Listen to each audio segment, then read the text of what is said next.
Hello, and welcome to Marriage Unchained, the art of one flesh, where saving marriages, saving families, and saving souls is the flavor of the day. Now, let's join our host and author of Marriage Unchained, Catholic Alpha Radical, Jerry Jacobs Jr. Today we're going to focus on what this new podcast is about and the current scandal in the Catholic Church, Christ Church. So sit back, relax, take a chill pill, and get ready to rock, but don't duck. Can you feel it? Catholic Alpha Radical coming at you now.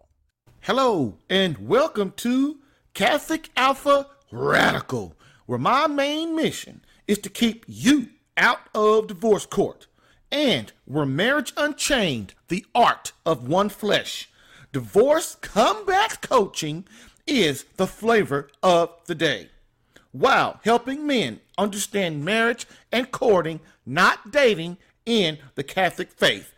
Bam!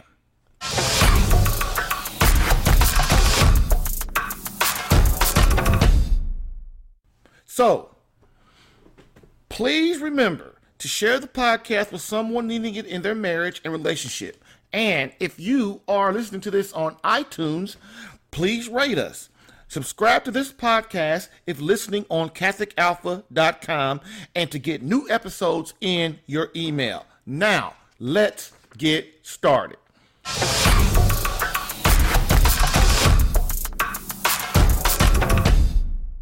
So, as usual, we're going to do our quote of the day. So, quote of the day, quote, "When a man loves a woman, he has to be worthy of her. The higher her virtue, the more noble her character. The more devoted she is to truth, justice, goodness, the more a man has to aspire to be worthy of her. The history of civilization could actually be written in terms of the level of its women." End quote. Venerable Archbishop Fulton J. Sheen, Life is Worth Living.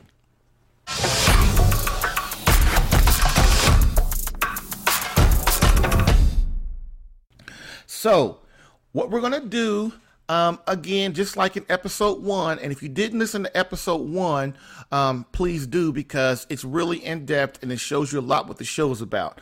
But what we're going to do in this episode is we're going to go over why I do this, certain things of like what the show's about and all that. I'm going to cover all that again, but in a shorter term. So, why do I do this? My story. So, as I said in episode 1, I'm going to do this in my story in 4 parts. And so, the first episode, part 1 was about my first child. This part is of my story, which is part 2, is going to focus on my first marriage. And I tell you this so you can see where I have been and the pain that led me to this point to stand up and, like I said, do something. And like I said, in episode 1, I was just sick and tired of being sick and tired. I was sick and tired of the state of our country. I was sick and tired of the state of my home. I was sick and tired of the state of my environment, my work environment. I just didn't have anything that I could look forward to or have anything that I could look to, because my life looked bleak to me, and not bleak as far as I was really depressed, but bleak as, okay, what am I going through all this for? And so I had to start this podcast and start Catholic Alpha Unleashed, which is my video YouTube channel, but mainly my blog, so that my boys would know and have somewhere to go if something happened to me. And that's the problem with today, is everybody walks around and nobody, especially men, and in this podcast, I talk to men. I don't talk to women. There's going to be another show for them.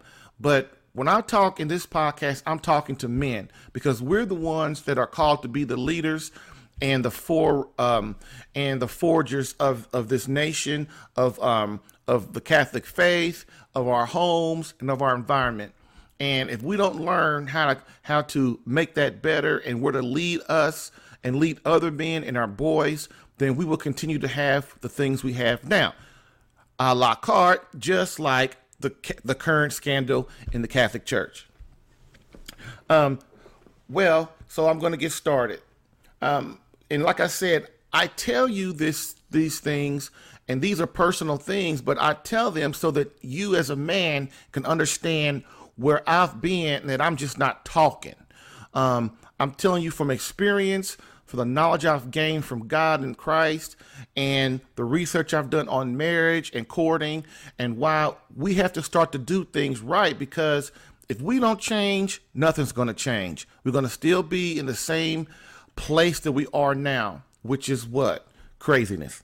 I was in the Air Force. So this is about my first marriage. And I was in the Air Force, and I loved it at first. It was something new. And my wife was in college. And we met at a college dance. So basically, one of my girls, I was dating this other girl, and she left me because she said I was too young. She was like 28, 29 years old, and I was like 18. And she really, really liked me, but she wanted a husband, and she thought that I wasn't ready to get married, which my whole life I've been ready to be married. And that's another thing about me. You will find that I love being married.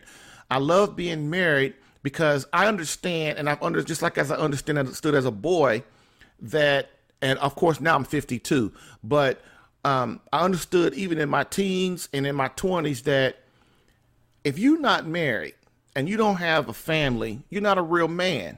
You're not a man yet. And even then I understood that.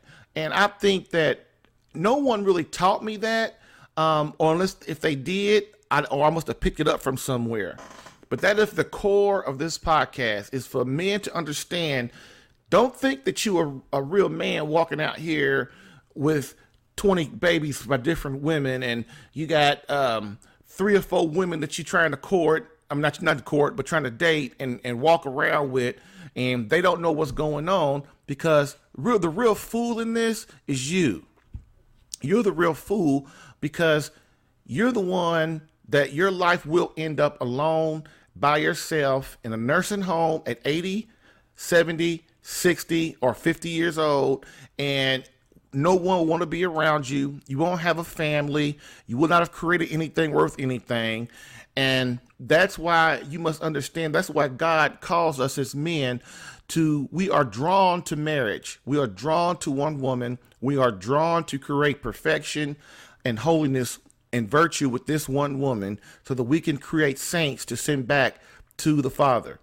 And so, my first marriage, like I said, we had met in the dance. And so with my friends in the Air Force, they were like, Jerry, let's go to this dance up at the college. And I was like, nah, man, I don't want to go. Y'all go ahead, because, she didn't left me. And I really liked her. Plus she was older. And for some reason, I've always drawn older women. I don't know why, but it's been one of those things. And so they messed with me. So finally I decided, okay, man, I'm going to go. And come to find out, it was one of the most important and greatest decisions of my life. And so we went, and we're at the dance. I had been drinking, so I was a little tipsy. And so after we had been dancing, me and my friends had been dancing with other girls and stuff, having a really good time at the dance. And I saw this woman walk by, this girl. Well, at the time she was 24 or something, and I was like 19 or something like that. Anyway, I saw this girl walk by me, and she had long, black, pretty hair. She had dark skin, and not dark as far as a black person dark. I mean dark as far as like a Hispanic or Native American dark. It was a dark like that. And I looked at her, and on the back of her shirt, it had REENIE. And I said, hey, Renee. And she turned around automatically and looked at me, and I was done. I was done. And she said, you pronounced my name right. And I said, I did. And then from there, we started dancing. And before you know it, we started dating, and, and we did all these things, and we really loved each other and liked each other. We moved in together, which at the time I thought is what you're supposed to do. But now I know that was one of the things that really crushed our marriage, because we didn't have the church. We didn't have any kind of graces from God. We had in our marriage, we did have 2 children. I was married at 19, and like I said, the marriage was good at first. Well, I didn't say that, but I'm saying that the marriage was really good at first. We were 2 happy kids, and she started, and then things started to going bad. I mean, she started messing around on me. I would go on TDY to a different base or something. I'd be messing around on her.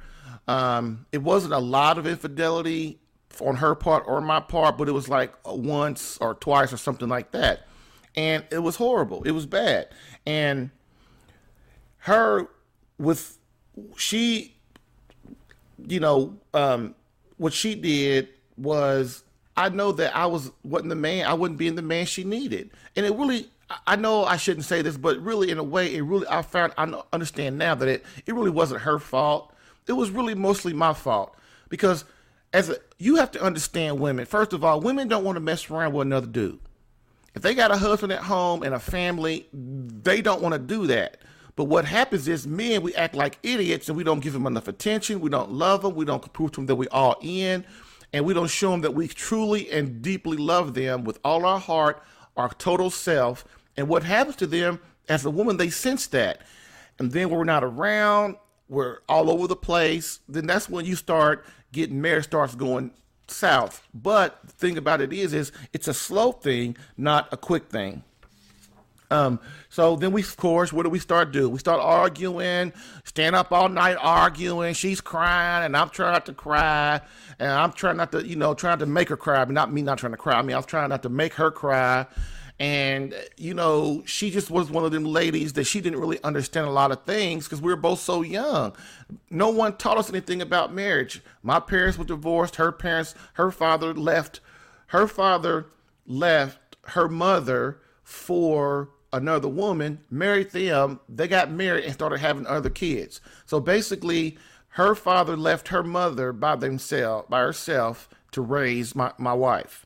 And so we really didn't have anything to understand what life is really about, what marriage is about. Nobody even taught us. And on top of that, we didn't even have any kind of example of what a good marriage was to be. Why? Because our 2 immediate examples, our parents' marriages were crap. Anyway, so, and what would happen once we moved, and then we got out of the military, and we moved back to Indianapolis, which is our home, which is my home, not her home. And that's another stupid thing I did. I brought my wife and my family home to my house. I shouldn't have done that. And see, we're in the military, and you dudes that have been in the military, you understand completely what I'm talking about. When you're in the military, you don't necessarily meet somebody that is in your hometown, unless you marry them and bring them with you, or once you're in the military, you're calling them and you go home and see them, and that kind of thing. And so what happened to me was, my wife was from New Mexico, and she's a Native American. And so her family lived on an Indian reservation. And so I did the dumbest thing that a man could do. But at the time, because during our whole stint in the Air Force, we never saw my family. We always were, we were stationed near her family. And so we always saw her family. And so when I got out, she said, well, baby, why don't we move to Indianapolis? You never seen your family in 10 years and blah, blah, blah, and all of that. And so like me being selfish, or really I wasn't being selfish. What I was doing was I was doing what I thought she wanted to do. because it was her idea, not mine. And so I was like, okay. And my wife was the kind, she loved to travel. She loved to see different things. And she liked to do all kind of different things to meet new people and to engage like that. And so I was like, okay, like a dummy. But I'm going to tell you, man, that was one of the biggest mistakes in my life, in my marriage. You never, ever take your wife away from her mother, her sisters, her brothers, her uncles, her aunts, her family. Because when things start going bad, or she's lonely, or she doesn't feel like you're loving her the way she needs to be, she recluses to her mother or her family, and that's her support. Well, my family in Indianapolis is not the most engaging type of family. Well, for one thing, we were divorced. My parents are divorced. And so, my mother isn't the type to really engage my family or my wife and things like that. She's more of, on her own. And my father isn't that, he is, but, he has his things he has to do. And then my sister is like my mother. And so, basically, man, that's the way it was. When things started going wrong in our marriage, we had no support. We had nobody to turn to help us get our marriage together. And so slowly, the marriage started to fail. And what my wife would do, she had a job at United Airlines. And so what she would do is, when we get into it real bad, I'd be working, and I come home from work and walk through the door, and everybody's gone. Everybody's gone in the house, and I'm walking. So one time, she did that like 2 or 3 times when we were married, once we were in Indianapolis.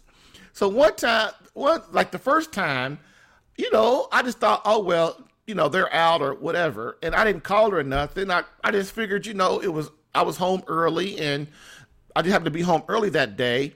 And there was nobody there. So I thought her and the kids were out, with her friends or eating or something, or just out, So it got to be like 7 o'clock, 9 o'clock, 10 o'clock, 11 o'clock. So finally I start going, hold up.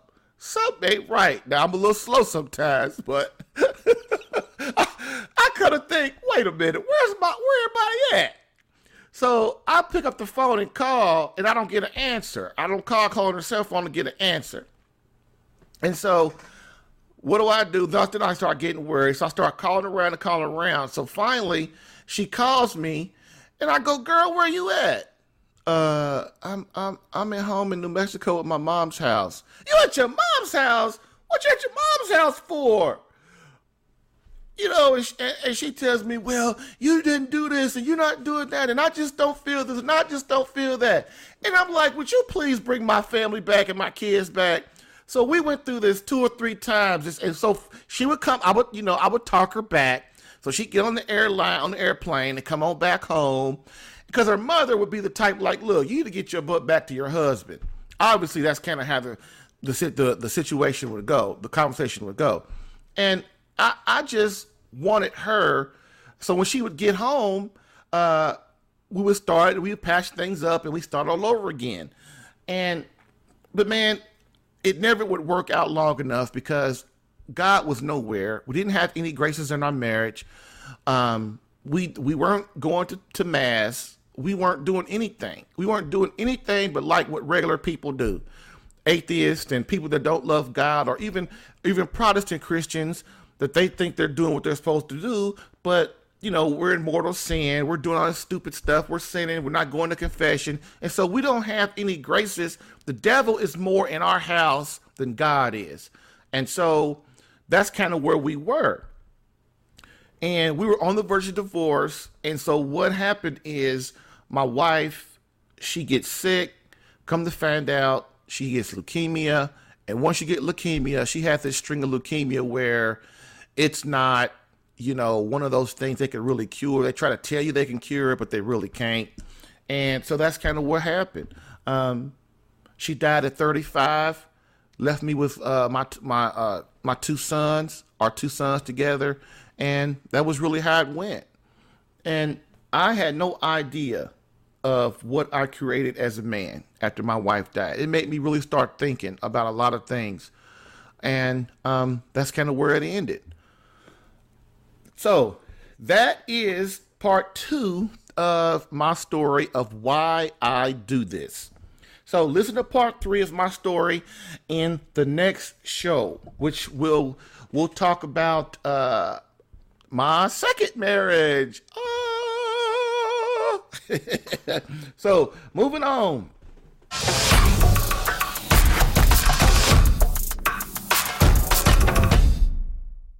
What this show is about. I'm going to do a quick overview of the show, of what it's going to be about, and of kind of what we went over last show, but this will be a lot faster.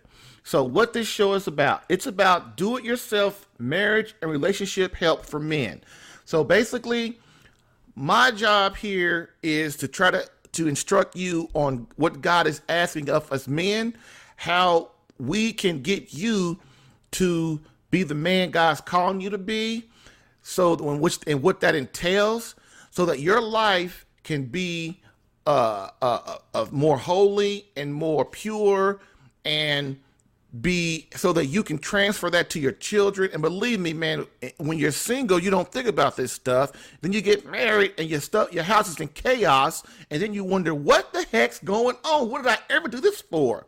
You did it because you wanted to be with the woman you love. You thought you wanted to create a family. Well, you did, and now things ain't working out. So what do most of us want to do? We want to get the hell out of Dodge, and you can't do that. Which is what this part show is about too. It's showing married men how to, if you have chaos in your home, first of all, why you have chaos in your home, and second of all, how to get rid of it, and the things that you can do and not doing to bring peace and God and virtue and holiness into your home. Okay? So, quote, I wanted to create somewhere where men could go and find answers to their problems on their own without interference from counselors, governments, therapists, and wives. A place where they could think and reflect in peace, end quote. Jerry Jacobs Jr., CatholicAlpha.com. So this show is about teaching you and encouraging you to once again become the hero of your marriage, your wife, and your children. How to take responsibility for your marriage and become the man God created you to be. And if single, how to find and choose that perfect woman, the woman of your dreams, the woman God has in store for you, the one to help you get you and your children to heaven without screwing it up. So like I said, I'm going to go through these really fast because we already covered this in the first episode. So this show will deal with 3 main areas. Number 1, prayer warfare. This will teach you how to enter the spiritual battle daily through prayer and sacrifice, thereby protecting your family from infiltration by evil forces in your marriage, family, and home. That the battle for the lives and souls of your wife and children is a spiritual battle, not a physical battle. Like I said, there are 2 realms, the natural and the supernatural. You cannot only engage in the natural realm and think that everything's going to be okay. Basically, if you do that, you're an atheist. Okay? And this is a battle that only you, the man, the husband, the father can fight. And how you must enter that battle daily or face trials in your marriage and home that will cause dissent, unrest, and in many cases, divorce. If single, how to enter in the battle daily so that you are able to see the perfect woman when she comes. That's one of the things single dudes do. You screw up, you try to have all these women, you try to have cake, ice cream, pie, you try to have candy bars, bonbons and popcorn, trying to have all other stuff. And then when the right woman comes along, you don't see her because you're all cloudy and stuff. This show's about showing you how to find that woman. And then once you get the woman, how to keep her. And again, the habits once married to be able to protect and defend your wife and family spiritually. Category 2, the art of manliness. This area teaches you how to man up, have courage, and defend Christ, your marriage, wife, and children. What the true definition of a man is, as deemed by God, not the world. Why you must embrace your role as the head and leader of your family, how to release yourself and your son from emasculation and effeminacy. How to be a great example of manliness for your wife, children, environment, and society as a whole. So if you're not married and you're single, we got to teach you how to engage in your environment, which is where, since you're not married, is just your work and society, your friends, your extended family, and things like that. Because you have to start being the leader. Stop being a punk, stop being a wuss, and start manning up and standing for something. Okay? Also, what suffering and sacrifice truly is, and how you, as the head of your family, must embrace this as Christ did, if you are to have a prosperous family and lead them towards God. Number 3, making love mastery. Now, this is what kills me about the society. Everybody talks about sex. Everybody, the women walking around with no clothes on. All the men walking around with no shirts on, showing, the penis showing in front of their pants. Everybody's on TV having sex, screwing around. Everybody's on podcasts talking about sex and this and this. Everybody in the Catholic Church in their house is talking about sex. But then when somebody comes along that wants to teach people about what true intimacy and sex really is, everybody wants to shove down. Like I'm gonna be honest, I've had 2 people want to invite me on their podcast to talk about Catholic Alpha, what it's about, and talk about masculinity and all that stuff. Soon as they see on my blog that I also speak about sex, all of a sudden everybody's don't want to talk to me no more. See, that's being a hypocrite. Those are people that don't understand what God is really about. You have to understand about intimacy, because intimacy is what sustains your marriage. Intimacy, you have to understand how to be a world-class lover for the benefit of your beloved wife, because sex is the second most important thing you can do in your marriage besides prayer. Why? Because it builds closeness. It builds intimacy. It builds a long-lasting marriage. Prayer, understanding how to be a man, and understanding intimacy as God would have it is what keeps your marriage together. And I'm telling you, it's just completely hypocritical how people, especially in the Catholic faith and a lot of Protestants, how everybody's talking about sex, but then when it comes to really learning something about how God really wants sex to be and the marital embrace, everybody gets all crazy. That's not me, but I'm not going to fall into that game, okay? I am who I am, and that's what you're going to learn on this show. So, making love mastery. Number 3, understanding what the true meaning of sex is. Most of us don't even understand that much. Why God created sex. Most of us don't even understand that much. Why you must understand how to become a great lover for the benefit of your beloved wife. Because there are wives, hundreds of millions of them, that every day want to make love to their husband, don't even think about sex. You know why? Because when they do have sex, he just thinks about himself. Bam. Anyway, that's another show for another day. So next, why the marital embrace is meant for marriage only. Why you must delay your wants, desires, and needs in lieu of your wife's, and how this leads to a greater union with God. Also, why the marital embrace takes 3. God, you, and your wife, or eventually your intimacy, will become lukewarm, passionless, and infrequent. And lastly, how to involve God in your bedroom or risk sexual annihilation. So that is that. That's the 3 areas that this podcast will deal with. And I hope that you stay on board, because it's going to be a rocky, lovely trip, baby. All right.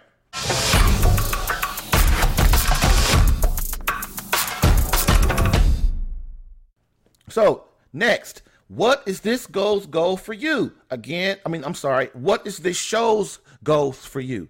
And again, I'm going to run through this really quick because we did this on podcast 1. The goal of this show is to give you a mission and purpose. And that mission is for you as the husband, the father, the lover in the family, to become a holy lover. And what is a holy lover? It's 2 things. You as the man, becoming the man your wife needs, not the one she wants, the one she needs. And you have to learn what she needs through God and her. Okay? Next, You becoming the man God created you to be. Stop being the wuss of the West, which is what I call men in the United States. We are completely wusses of the West. Look at our bishops. Look at our priests. Look at the boy. Look at the men. Look at the men and how we raise our boys. Everybody has a feminine quality to them. We are not supposed to be looking and acting like women. There are two genders, man and woman. And we are obliged as a man not to think about only ourselves. We must consider the environment, everybody else in our environment, other boys that see us. We have to bear our cross and be a man and be a great example of a man, even when our lazy, soft, aloof butts don't want to. That is called sacrifice.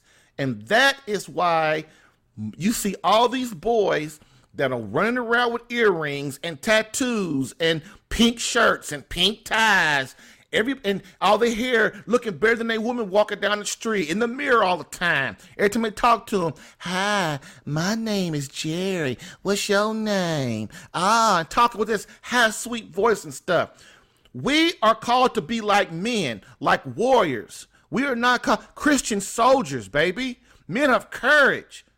Men of honor, men of respect. And you can't be a man like that when you walking around with tight, skinny jeans on and wearing pink shirts and pink ties with 2 earrings in your ear. You are not an example of a true man, of what God created you to be. And we have to start understanding that.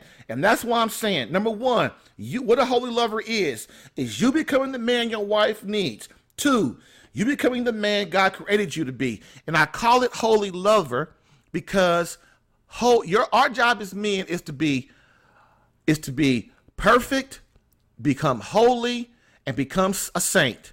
And when we strive for that perfection, we become great examples of men in society for our boys, man.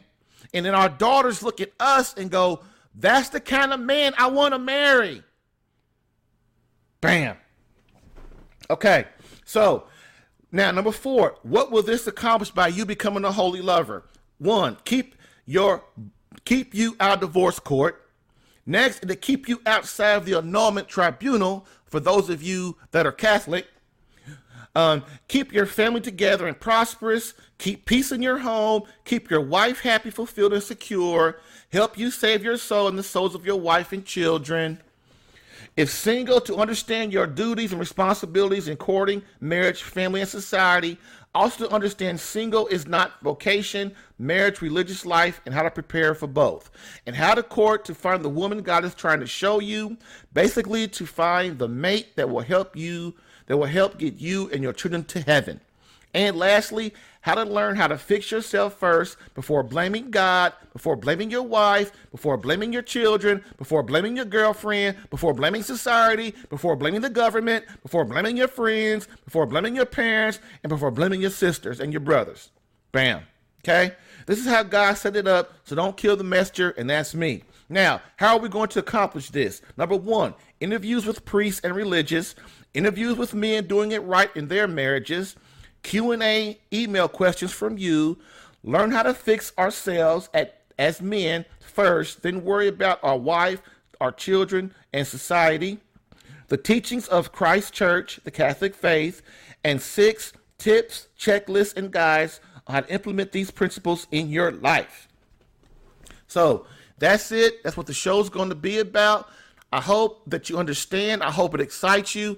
And I hope you're excited about becoming the man God created you to be so that you can have peace in your home, find the woman God is meant for you to have. And then once you find that woman, if you're single or if you're married, you have a wife already, how to keep them women, how to keep them happy, how to keep it so they'll be the ones that's rocking and rolling in your house while your butt's at work.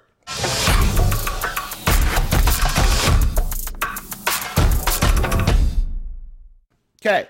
All right. So again, I want to please remind you to share this podcast with someone needing help in their marriage or relationship. Rate this podcast if listening on iTunes, and subscribe to this podcast if listening on CatholicAlpha.com to get new episodes in your email when they are out. Bam.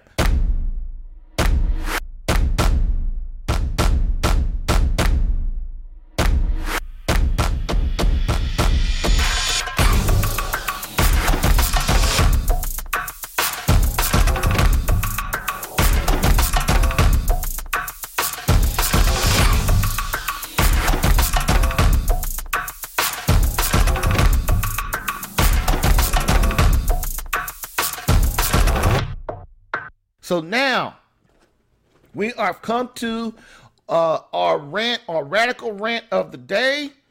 And boy, I just want to say, fellas, we got a problem in the Catholic Church right now, don't we? We got people attacking boys, people attacking adult men that are going into the seminary to try to be faithful to God and try to change the world. And what do they get when they get there? And I just want to say that, you know, I'm empathetic with the homosexual plight. I really am, because I understand where crosses are. You know, I've been 300 pounds, you know, ever since I was a kid, I was fat. And then when I grew out of it in my teens. But, you know, when you get married, you know, you let yourself go again. So I ballooned up to 300 pounds. Well, at one time I was 325. Then I got down to like 260, 270. And I just kind of fluctuate between that. And it's a cross. It's a cross, man. It's a cross that Christ has put on me to see if I'm going to pass the test to be holy. And that's what this life is about. Man, nobody's going to tell you what I'm telling you. This life is a test. It's a test for you to be obedient to God and to understand what that means, to suffer and sacrifice for something other than yourself. And if you believe that you're going to live 100 years and you're going to die, if you're a Protestant or you Catholic, and you think that you're going to just go to heaven and your whole life, all you thought about was trying to please yourself, you got a problem, dude. And you're going to have a problem. And you're going to find out what hell is. And my job is to tell you the truth, because I really do care about you and love you as a man. And I want you to understand that, man, people who really care about you are going to tell you the truth, no matter how hard it is on them. And I just want you to know that you have to understand what this life is about. It's about a test. Why? It's a test because you can't grow. Think of all the good things that happen in your life. Do you grow from that? No, you don't. The only time you grow and seek what life means is when bad crap start happening. When your wife dies, or a child dies, or you lose your job, or you get evicted from your house, or they repossess your car, or you lose a friend, or your mother dies, or your father dies, or you become maimed, or you lose your leg, or you lose your, or you get cancer. All of a sudden, now you go to yourself, man, this can't really be it. This can't really be it.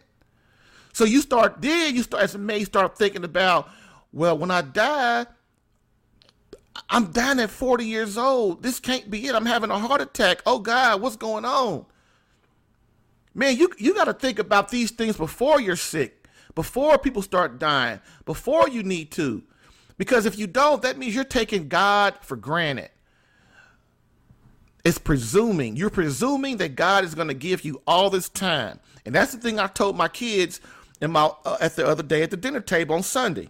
You know, yeah, you 14 and 15 years old, you 29, you're 32 or whatever.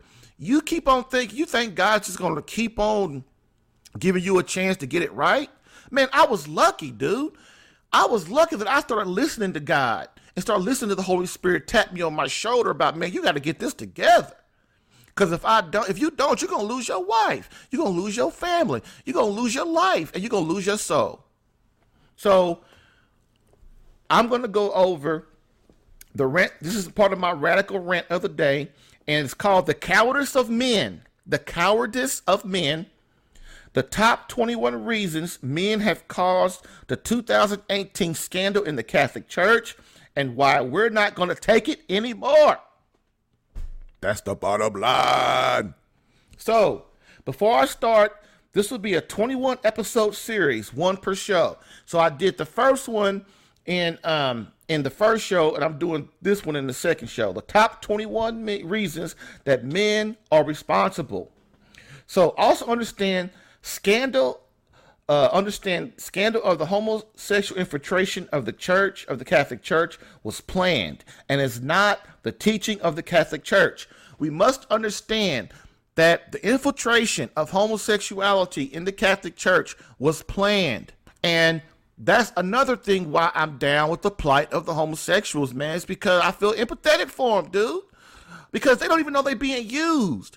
They don't even understand that what they have is a cross, and they have to bear that cross and man up to that and be the man God's calling them to be, dude.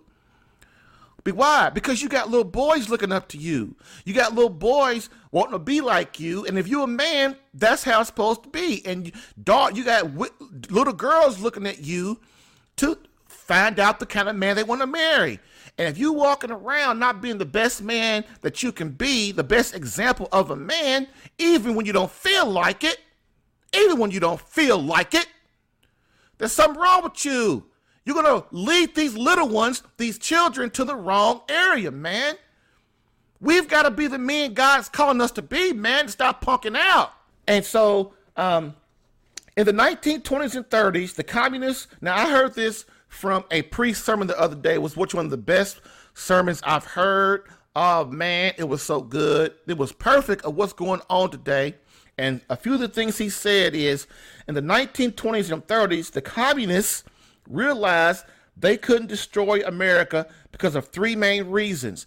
And man, y'all got to start understanding, man, all this stuff happening for a reason. Abortion, contraception, no-fault divorce, sodomy.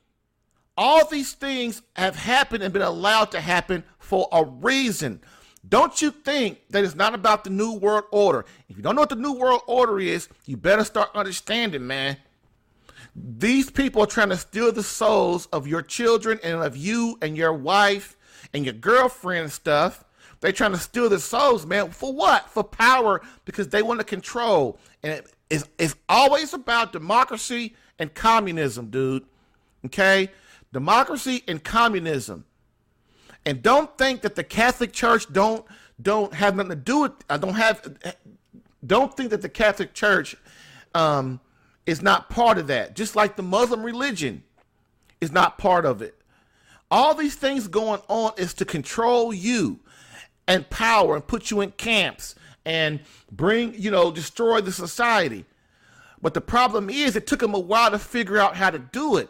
And America grew and grew. So the three reasons, like I said, in the 1920s and 30s, the communists realized they couldn't destroy America because of three main reasons.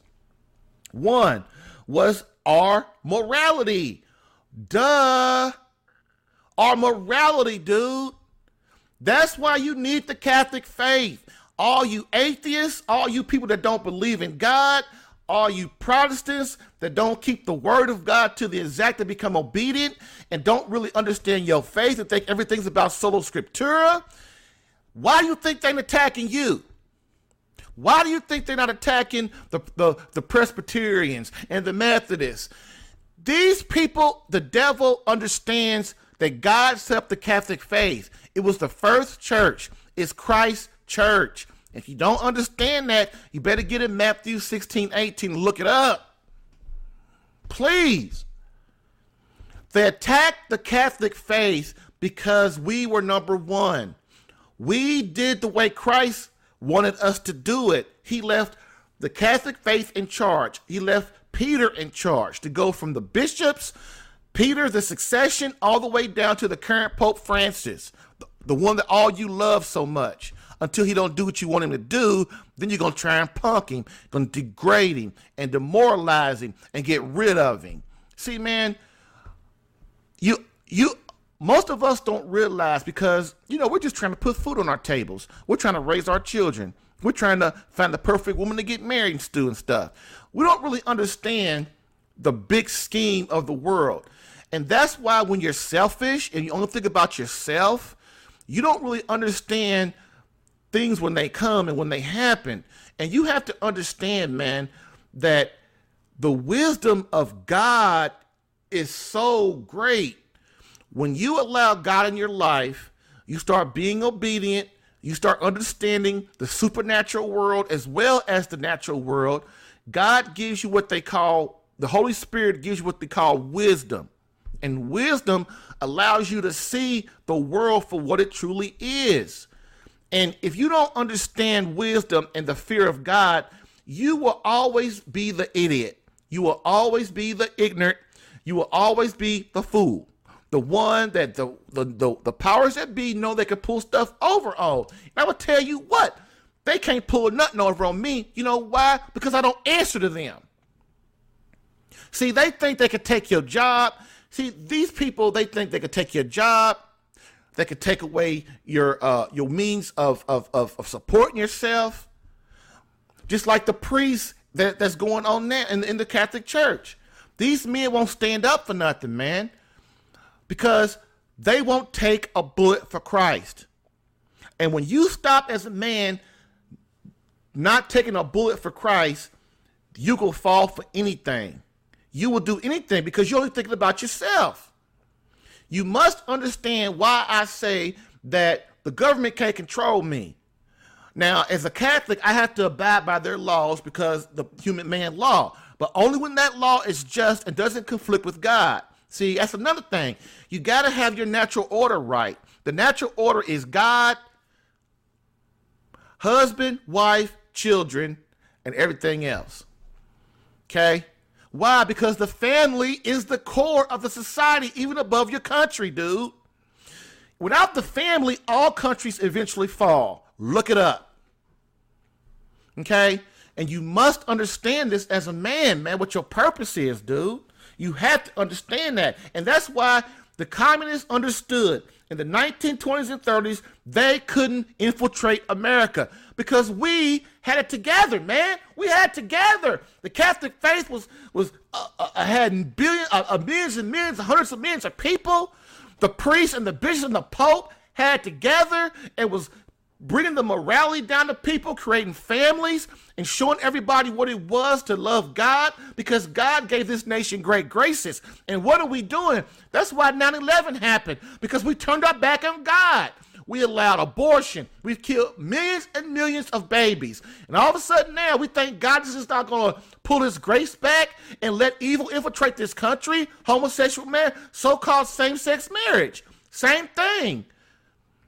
That has brought down nations, man.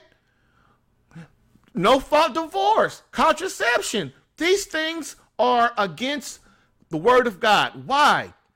Because God built you, he created you, and he knows how this works. He knows how your body works. He knows how you work.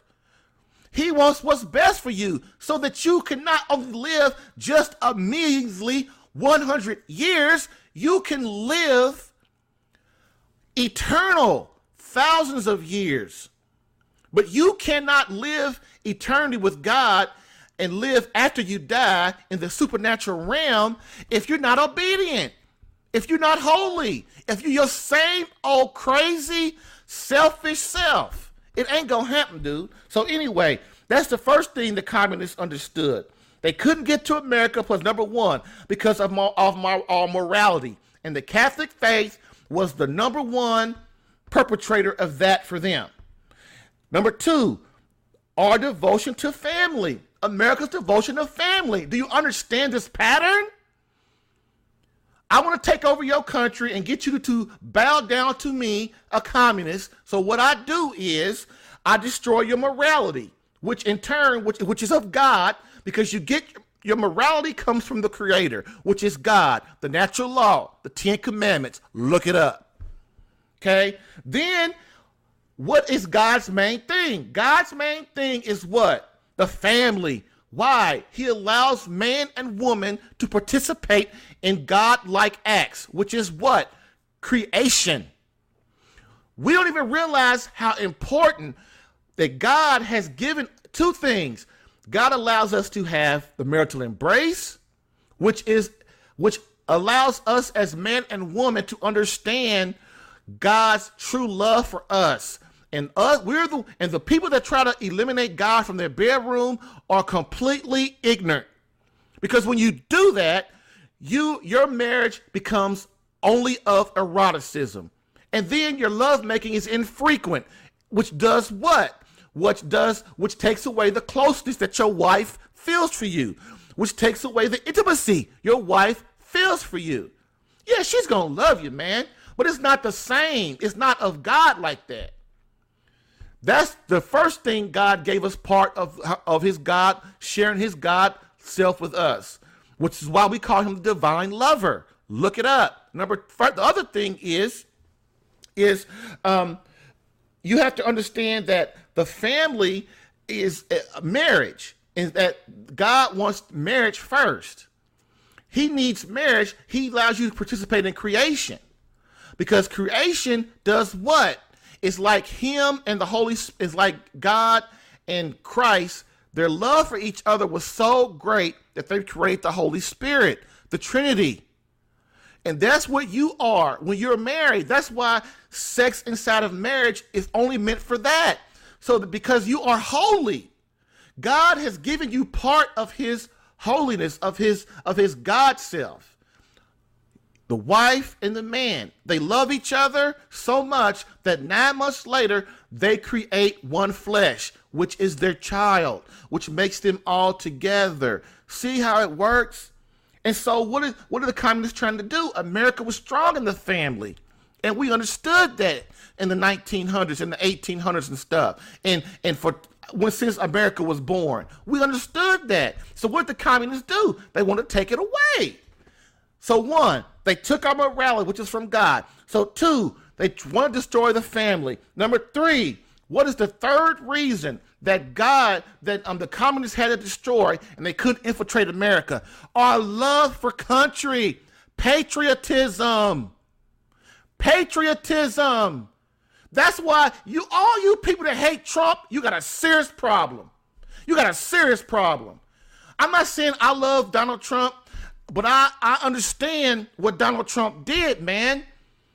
He understands communism. He understands finances. He understands how to run things, man. He only cares about making this country better for you.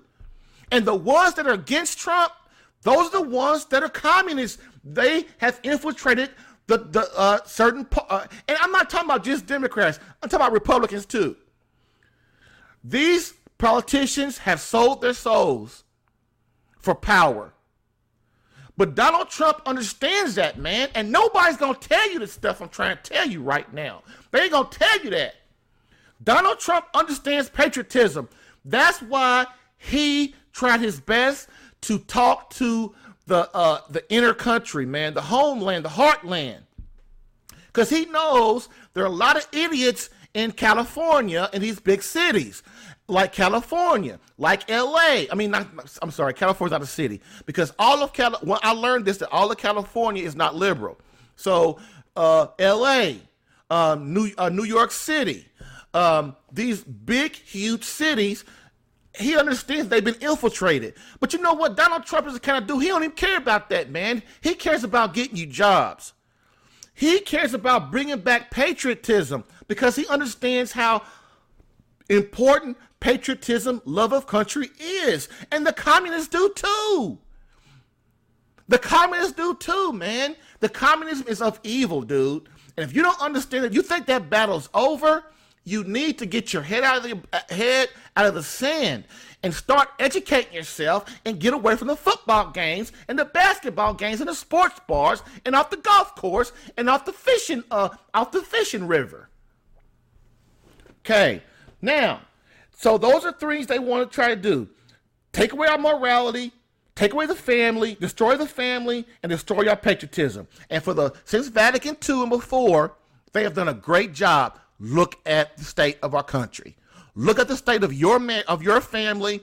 Look at the state of your friends' families. Everybody's getting a divorce. Everybody's having problems. You got little boys that want to be same-sex attracted. You got girls that want to be same-sex attracted. You got girls and boys that defy their parents. They cuss their parents out. They call their parents names. They don't do what their parents say, which is breaking the fourth commandment. Thou shalt, your kids in mortal sins. And you got a big problem to do with that because you as the man won't lead them right. Okay, so their morality, devotion, so they decided to destroy it from within by two, meaning one, homosexuality in the Catholic Church to destroy morality. Okay, here's what they did.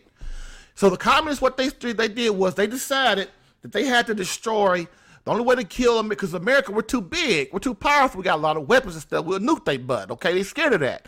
So they're doing like the Muslims are doing. That's another thing y'all don't understand. I respect the Muslims, not because I'm a Muslim, I'm a Catholic, but I understand the men in the Muslim faith, man. They willing to die for something. Are you? Now, those boys might be a little twisted, but it don't matter what they are. The problem is, the thing of it is, they have infiltrated the country too. They have infiltrated the country just like the communists have. The Muslims have infiltrated the country because they understand this, that they want to destroy America from the inside and out. They want to implement Sharia law. The communists want to implement communism. And the only way that we can be saved, man, is you have to be willing to die for God, not your country and other things, and other and men and power and money. You have to be willing to sacrifice yourself for something, and it's God first, your marriage, your wife, your children, and then your country. Those are the things you should be trying to die for and sacrifice your life for, man. If not, you become mincemeat. You become vulnerable. You become able to be manipulated. You become a fool. Do you want to be a fool? You want to keep being manipulated? I hate being manipulated. That's why I love God, because he shows me how not to be and how to fight this. And again, the reason why these things can't control me, because I'm willing to die for Christ.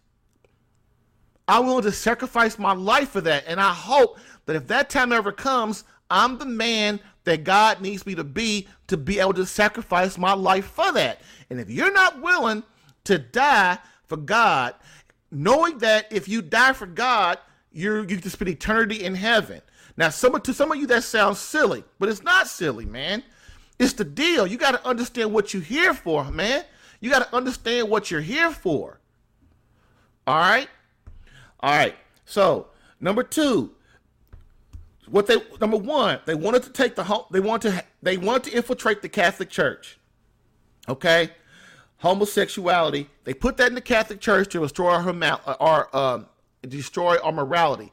Because once you allow homosexuality in the church and in your country, first of all, the country just starts to decline, because it's not what God would have us do. And that's nothing against homosexuality. It's not personal, man. It's just the truth.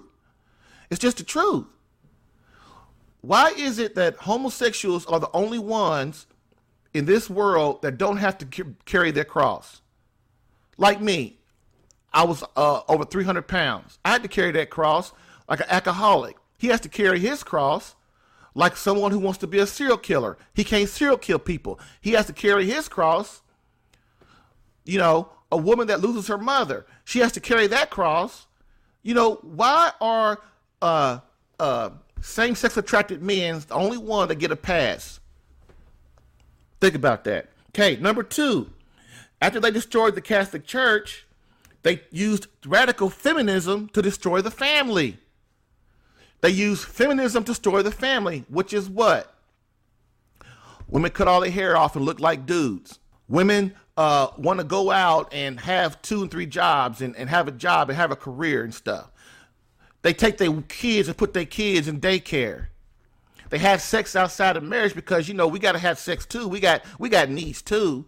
So you go out and have sex with all these dudes, you get pregnant. Now you got 1 kid. 1 kid enough outside of marriage. You got to have 3, 4, 5 kids, because women don't realize and men don't realize that children have the right to be raised by mother and father. That's their natural right. But what do?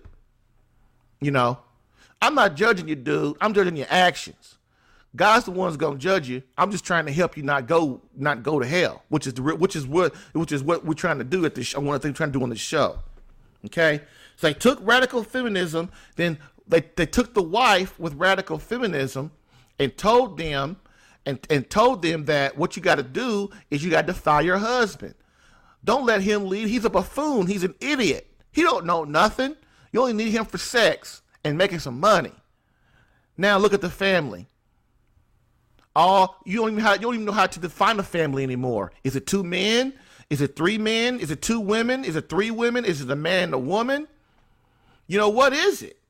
See, the evil one wants to distort things, because once you are easily to be manipulated, then you're just easy. You're easy. I can sell you anything once God ain't around, once Daddy ain't around, which is God, once Big Daddy ain't around, which is God. You easy to manipulate. You easy. You'll fall for anything. I can tell you the sky's green, and eventually you so indoctrinated, you think it's true. So what they did, so those are the 2 means that they've used to, and then one of the third things that I'm coming up with this is the politicians. They use the politicians to destroy patriotism. Okay? The politicians ain't for you no more. The politicians just for themselves, for the money and the power. That's why the Republicans and Democrats, nobody trusts them no more. That's why people love Trump. The ones that love him. The ones that hate him. Ain't no in-betweens. And you know why? Because there's only one.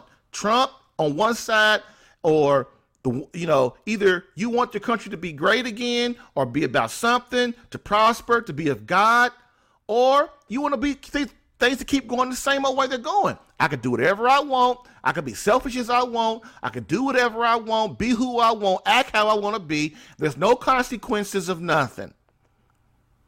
The evil one has infiltrated your life, and you don't even know it. And if you don't understand this little thing that I've drawn out for you, if you don't see the logic in that, man, you need to get on your knees, dude, and ask God for the wisdom to understand.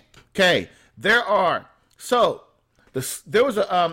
priest also told this little story of what happened to him in seminary. Now, look, man, I'm gonna tell you this little short story, man, because if you don't believe anything I've said so far, believe it from a man who was there. So here's what's going on. They're in the seminary, right? Professor stands up and says, you can only, Martin Luther had it right. Martin Luther, he's the reason you have all these Protestants. That's whether you have Methodists and Presbyterians and Jehovah's Witnesses and Baptists. He's the idiot that tried to destroy the Catholic Church, Christ Church. So anyway, he said, Martin Luther, he had it right. Because Martin Luther, he was a priest in the Catholic Church, and he got manipulated too by the powers that be. So that led to, that's why Calvin had Calvinism and I think he's the dude that created the Baptists and all that stuff. Anyway, it don't even matter. So the professor stood up and said, here's the thing. Martin Luther had it right, but he did it the wrong way. He went outside the church and he separated from the Catholic Church. So he really didn't change nothing. What he should have done was fought inside the church. You can't change the church outside the church. You can only change the church inside the church, and so we ain't leaving. Now, who is we? We are the homosexuals. We are the radical feminists. Destroy all the nunneries. Destroy all the seminaries.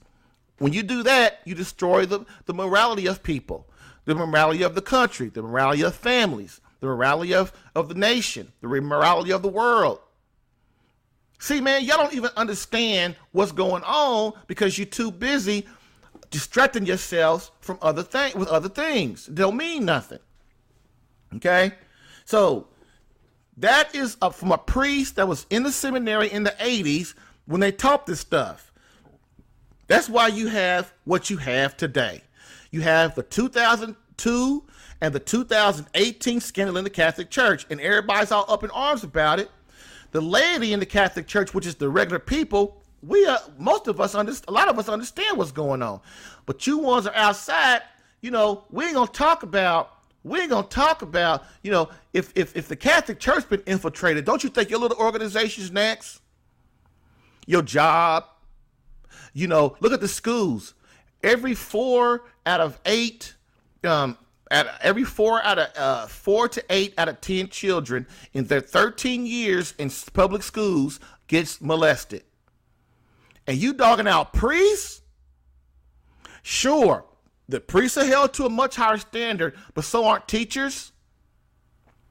See, man, we got to clean our own house.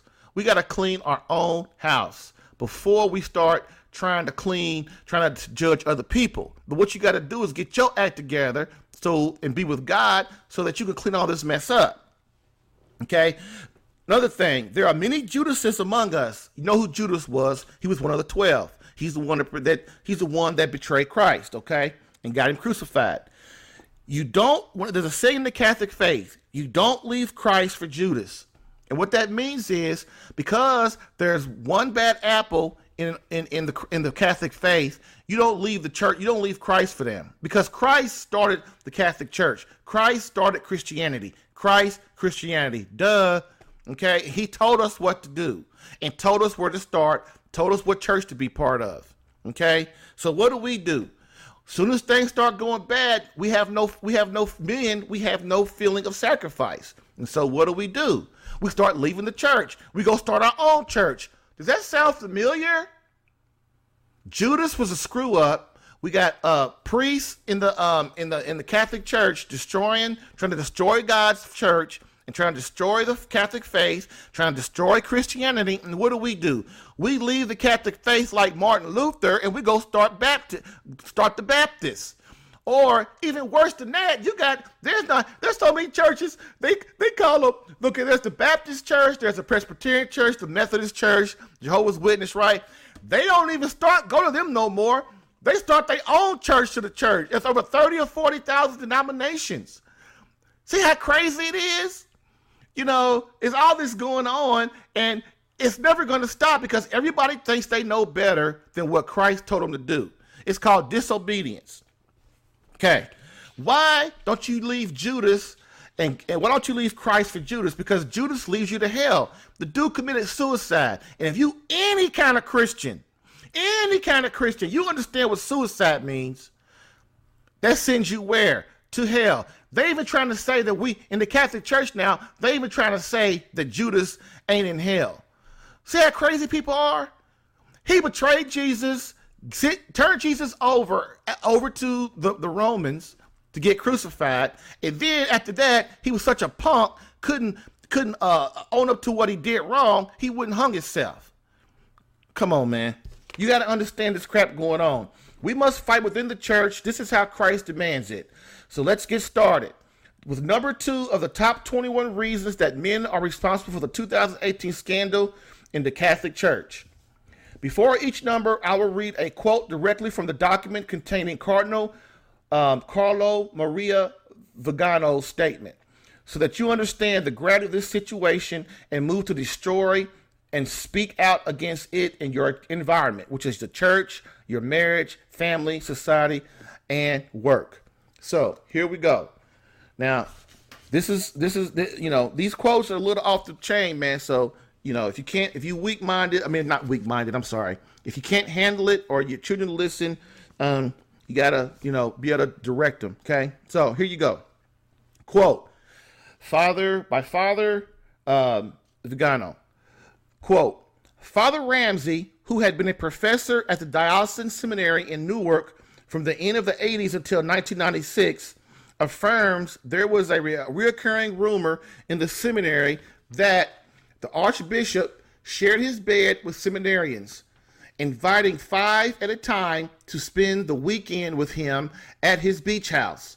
And he added that he knew a certain number of seminarians, some of whom were later ordained priests for the Archdiocese of Newark, who had been invited to his beach house and had shared a bed with the Archbishop. End quote. Cardinal Archbishop Vigano, concerning Cardinal McCarrick. These are in no certain order.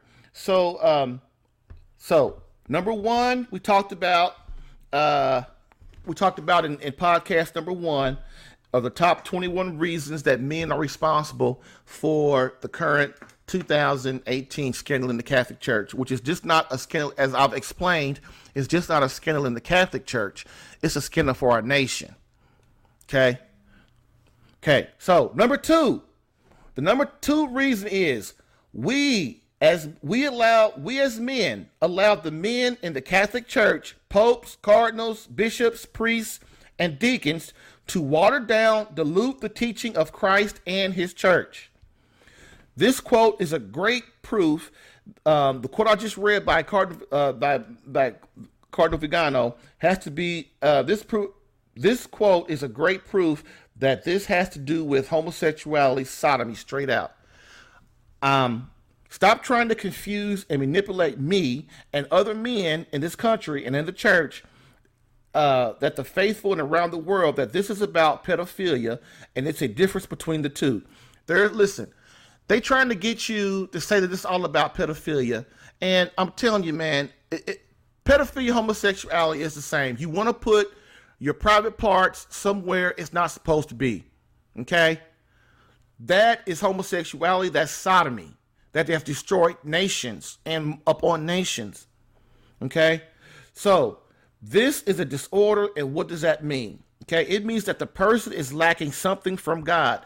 Anytime we have a disorder, food or sex or homosexuality or, we're drug addicts or whatever, there's something that is a disorder which is deficient of God. That's really simple. It's nothing personal against same-sex attracted people. It's nothing personal against people that love gluttonous people. It's nothing personal. It's just what the psychiatrists and the church have decided this is what it is. Although the psychiatry people have decided that they're going to change their manual about what homosexuality really is. Why? Because they sold out. Anyway, that's a whole nother story for another day. Nothing personal, but it's the truth. Get mad, don't kill me, kill God, if that's what you think, okay? This is why the Catechism of the Catholic Church calls homosexuality, calls it such. It calls it a disorder. That's all it is, okay? Basically what that means is the church feels sorry and empathetic towards the plight of homosexuals. We want homosexuals in the Catholic faith, okay? But you can't come into the Catholic faith trying to sleep with the priests, sleep with the little boys, trying to take other men out on dates and stuff. That's not being obedient. That's not sacrificing yourself. That's not suffering and sacrificing and being the man of God, dude. You got to be the man that God is calling you to be, okay? So you can't come in the Catholic Church. We accept any man in the Catholic faith. Why? Because it's of Christ. It's of God, man. It's what we're supposed to do. But I'm a heterosexual dude. I have a wife and children. But I can't come in the church trying to sleep with all the women. I can't go and take a Eucharistic minister who's a woman and take her in the back in the altar and try to have sex with her in the church. You see what I'm saying? This is not personal, dude. This is business. We have to be the men and the women that God is calling us to be, so that we can spread morality and keep from being manipulated and keep communism out of the church and out of the faith. Man, we're trying to save the world, dude. We're trying to save souls. We're not trying to save countries. But by saving souls, you do save countries. Okay?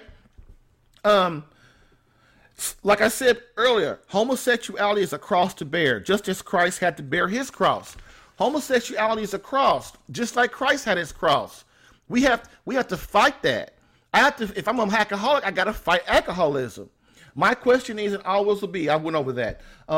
So another thing I got to ask is, in that quote, he said that the Archbishop McCarrick had priests come over to his beach house.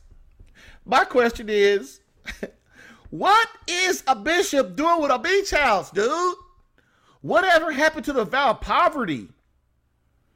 My wife told me that archdiocese priests, they don't have to take a vow of poverty, only priests that belong to orders, and that's craziness. If he's trying to if he has ambition to get money and to build beach houses and build penthouses, man, how is he not paying attention to his flock? How is he not leading his children? How is he not emulating Christ? Fellas, we gotta stop this madness. We have to understand our job as men, dude. Come on. What is this man doing with a beach house? He should be out serving the poor and directing his priests and deacons to be out serving the poor and being charitable. Not in a beach house, man.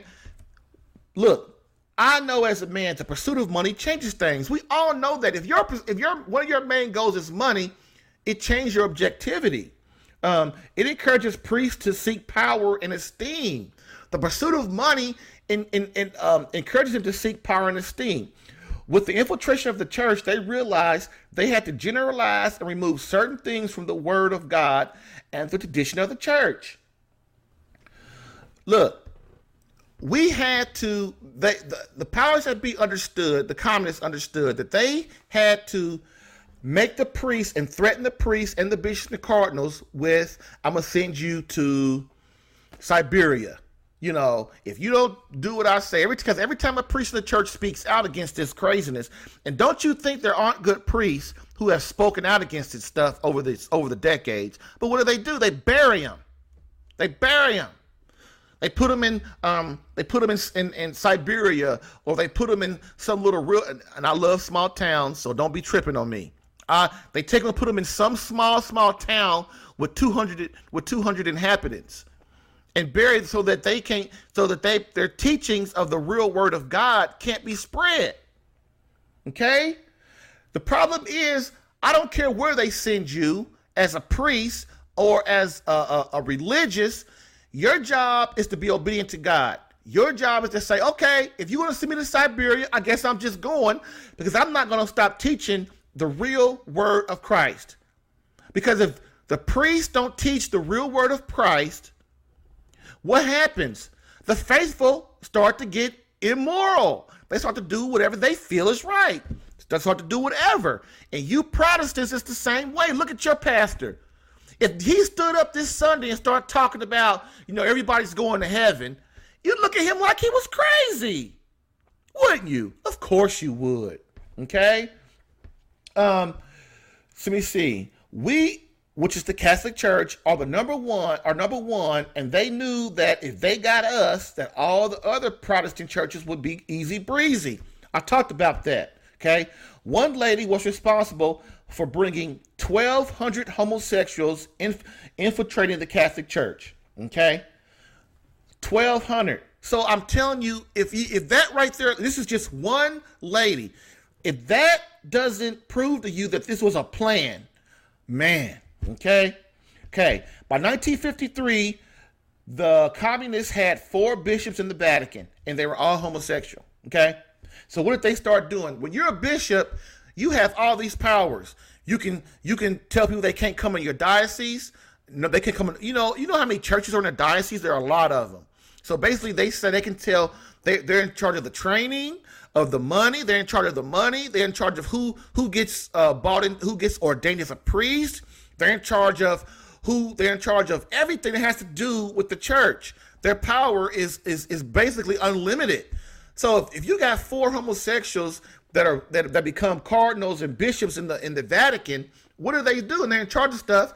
If you go to confession with that bishop, he's gonna tell you, and as a man, I got a problem here, Christ, because the priests are responsible for emulating Christ.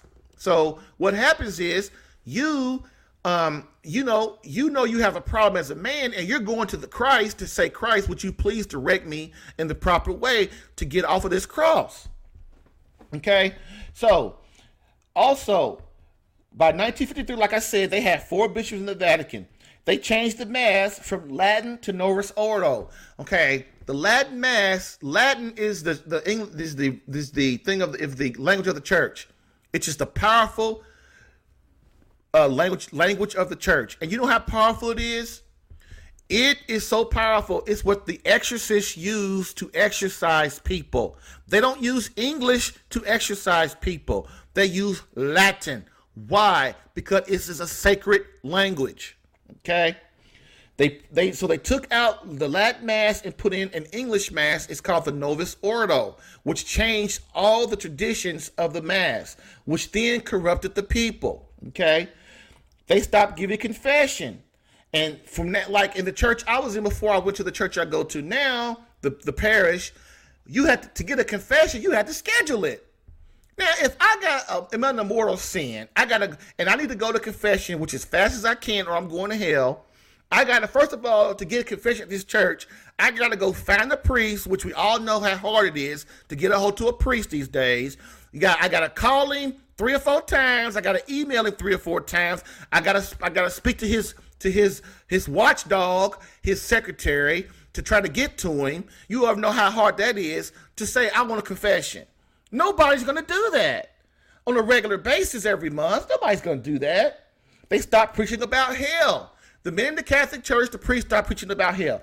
And look, like I said, and the ones that did preach about it, they were ostracized. They were, they got on them. They started banning them to different places and stuff, getting rid of them. They don't kick them out the church. They just move them somewhere where their influence is not as great. Okay, they stopped preaching about purgatory. Purgatory is, you make it to heaven, but you still got a lot of sins, a lot of impurities in your soul that God has to purify from you before you can be with Him in the beatific vision. They stopped preaching about abortion. Okay, when they allowed abortion in 1973, you didn't hear nothing from the bishops. Okay, when the Catholic Church don't speak out on stuff, people they just do what they want to do. Okay, they stopped preaching about abortion. You got 70? I don't know how many million babies been killed. We all know about that from the Planned Parenthood scandal.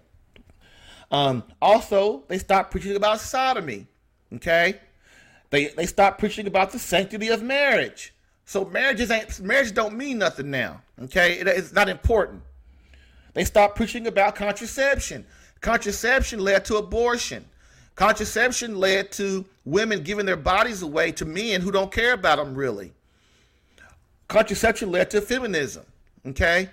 All right? Look, and if you don't understand this stuff I'm saying or agree with it, I don't even really care. Because why? I'm not beholden to you. I'm beholden to Christ. If you're mad, get mad at Him. And not just that, look at the world, look at this country, look at the study of the family. If you don't think this stuff I'm talking about is real, just look at the consequences of these things that haven't been taught by our church. Okay? I love the Catholic faith. I really do. I have the utmost respect for priests. Matter of fact, I'm a convert. So the first time I ever went to any Catholic church was with my wife.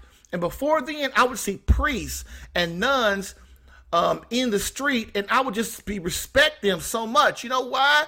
Because priests and nuns have said, I'm giving my life away for something other than myself. You got to respect that. So that's why I love priests, man. And I love nuns and bishops and deacons and stuff. Because, man, they are better people than me. The ones that's doing it right. You got to give them their props on that. And so that's what I'm saying, man. I love priests, but I don't like the ones that ain't doing what being obedient to God, man, that lead the flock the wrong way. It ain't right, and we got to speak out as men. From now on, no more holding back, okay? Also, they stopped preaching about the natural law, the 10 Commandments. When's the last time you went to a Catholic church and heard them talk about the 10 Commandments? Come on, man. They stopped preaching about mortal sin. For those of you who understand mortal sin is sodomy. Mortal sin is adultery. Mortal sin is taking the Eucharist without being in grace with God. Mortal sin is killing somebody. These are mortal sins, which means that if you die with a mortal sin on your soul, you go straight to hell, you don't collect $200, and you don't pass go. And they stopped preaching about these things, so people think I can miss church on Sunday, which is a mortal sin. If you miss church on Sunday without a good reason, if that reason has to be sick, that's a mortal sin. And if you die that day, you're going to hell.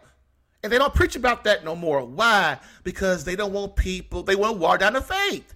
They don't want you to know, to destroy your morality, to infiltrate the United States. Come on, baby. Okay?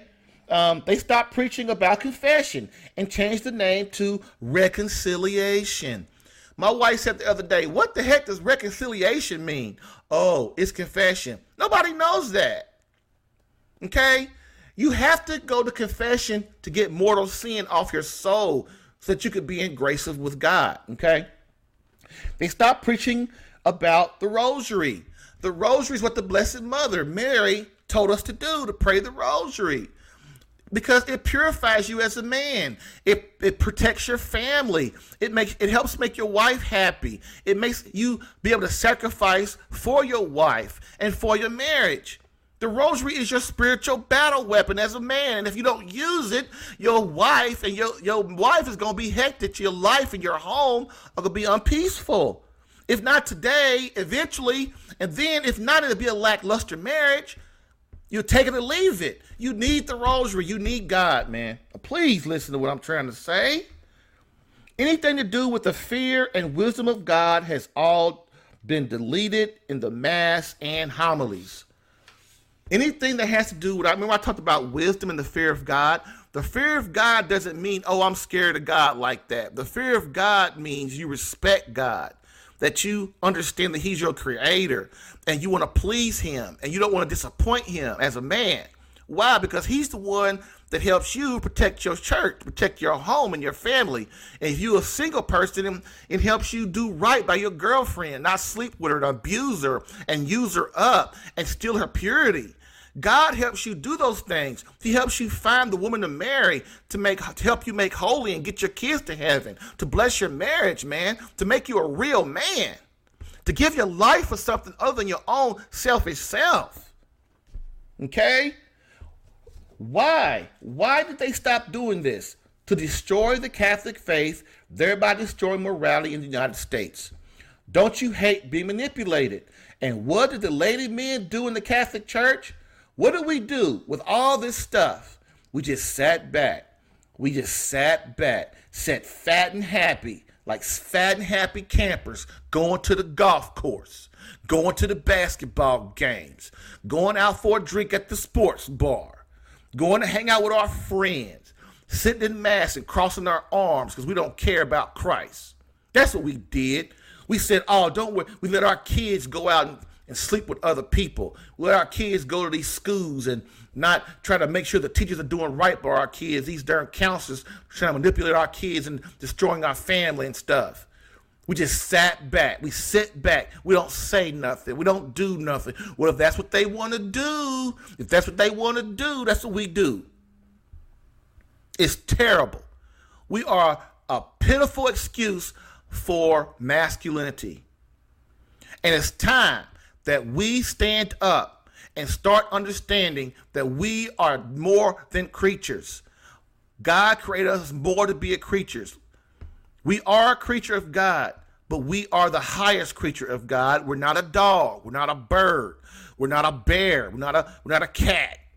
We are a human person, and we need to start acting like that and using Christ to be the man, as an example of how to be the man that we are supposed to be in the eyes of God, so that we can take back this mess and tell these people they can kiss our butt.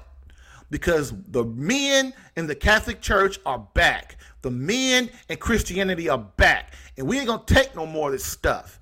You can put us in jail. You can destroy our income. You can just come and infiltrate and do whatever you want to us. We don't care, because we ain't beholden to you. We beholden to God.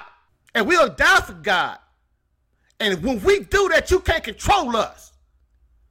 And if you're a man and you ain't beholden to God, you can't be controlled. That's why when some dude goes, he's a billionaire, he goes bankrupt, he jumps off the nearest bridge he can find. Why? Because he thinks his life is over. He thinks everything is over. And that's what they do. He doesn't realize that God was using it as a test to let you know that you need God. That's why you lost all your money. Because your britches got too big and you thought you was the man. That's why death cures everything. See, you one of these old billionaire dudes, you 60, 75 years old, and you trying to control everybody, but guess what? Now you're getting sick. Now you got arthritis. Now, you can't lift your arm like you used to. You can't have sex like you used to. You can't do none of that now. Because your body's breaking down, which means eventually you're going to be in the casket. And it's time for us as men to start realizing that is what's going to happen to us eventually, and we got to stop playing around. That this life ends eventually. And you got to answer to somebody. I don't care if you Bill Gates. I don't care if you Oprah Winfrey. I don't care if you Jim Soros. And you got $1 billion, $2 billion, 36 billion, how much money you got. But guess what? Eventually it all comes to an end and you can't take it with you. And what do most of y'all do? You rationalize, you rich people. And I got nothing against rich people because I wish I was rich. But you rationalize that I got to create something before I die. So that I had a man talk to me the other day about that. I got to do this. I'm 70, 80 years old and I got to still do this and do that. But don't even entertain the thought of God. Eventually it runs out, son. And right now, the devil has infiltrated you and your wife and your children and your family. That's all I'm going to say. What do you think? Send your questions to RadicalQuestions at CatholicAlpha.com.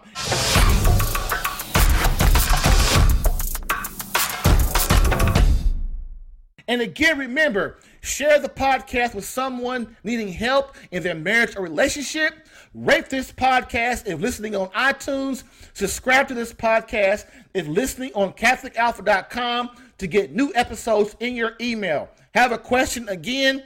Email it at RadicalQuestions at CatholicAlpha.com.